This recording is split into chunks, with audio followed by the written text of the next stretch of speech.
우리는 인생의 중요한 순간마다 답을 얻기 위해 기도합니다.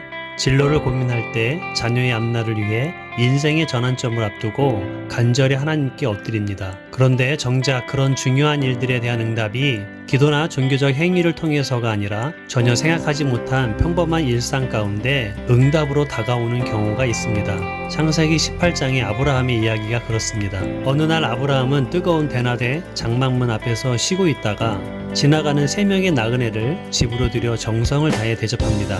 물과 떡, 우유, 그리고 송아지 우리까지 준비합니다. 그저 나그네를 대접하는 일상적인 친절이었습니다. 그런데 그 순간 놀라운 말씀이 전해집니다.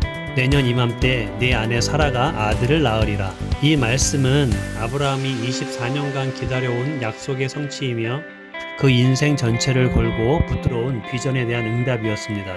놀랍게도 이 중요한 인생의 응답은 3년 된 양으로 제사를 드릴 때도 아니었고 모세처럼 40일 금식한 후에 일어난 일도 아니었습니다.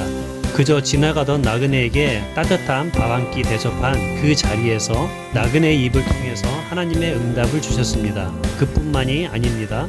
이 사건 직후 하나님은 내가 하려는 일을 아브라함에게 숨기겠느냐 하시며 아브라함에게 소돔과 고모라에 대한 심판 계획을 알려주십니다.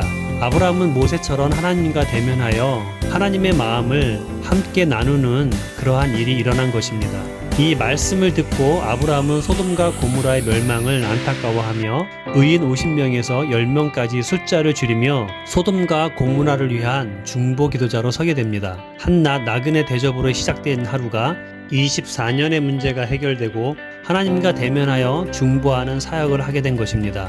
히브리서 13장 2절은 이렇게 말합니다.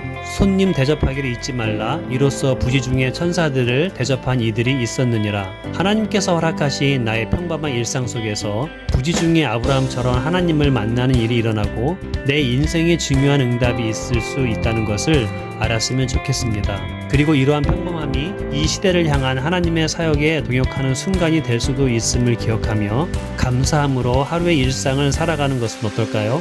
마무리하며 누가복음 16장 10절 말씀으로 묵상하면 좋을 것 같습니다. 지극히 작은 것에 충성된 자는 큰 것에도 충성되고 지극히 작은 것에 불의한 자는 큰 것에도 불의하니라.